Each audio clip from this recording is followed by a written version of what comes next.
Good morning mga kabayan. Latest progress po is Lex Toll Road 4 Package D dito po sa Barangay Anastasia, Tiaong, Quezon. Papunta tayo doon sa may Barangay Kabatang to Barangay Bukalsor. Nawasamahan niyo po si Porca Studio mga kabayan sa latest progress ngayong araw dito sa SLEX TR4 Package D. So yan yung baba ang ating i-update ngayon mga kabayan. Na ngayon po ay silipin natin kung ano na po ang progress dyan sa baba dito sa area ng ito yung karugtong natin sa ating update doon sa may mismong Tiaong papunta rito sa Barangay Anastasia, no? So yung update natin ngayon, Barangay Anastasia, Barangay Kabatang to Barangay Bukalsor, Tiaong, Quezon. Ayan po mga bayan yung ating aerial.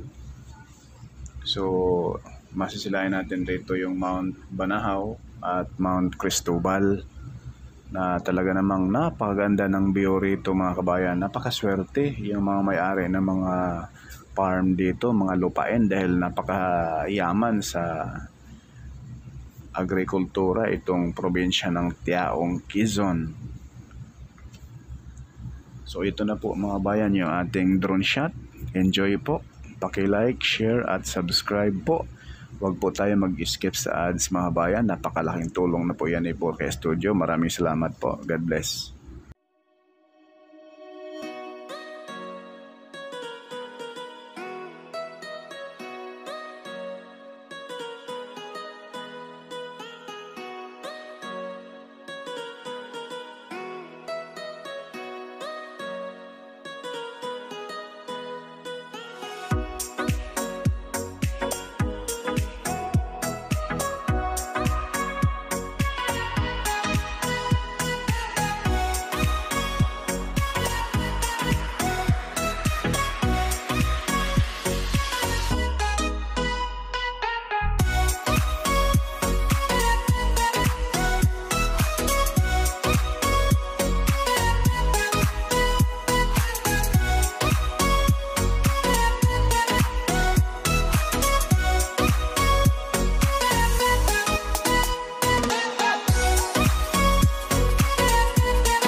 So yan po yung bahay mga bayan na mayayari talaga yung bahay na yan.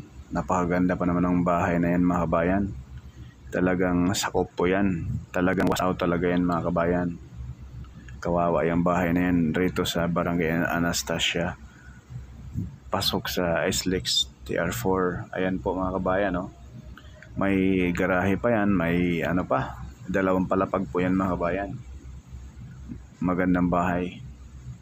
Hindi maiwasan talagang sapol sa gagawing South Luzon Expressway, Toll Road 4 dito sa Barangay Anastasia, Tiaong, Quezon.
So yan lang po mga kabayan yung ating latest progress dito sa SLEX TR4 Package D mula sa may Barangay Anastasia hanggang Barangay Kabatang, Tubukal, Sor. Maraming salamat. God bless po. Paki-like at share na po at subscribe na po tayo.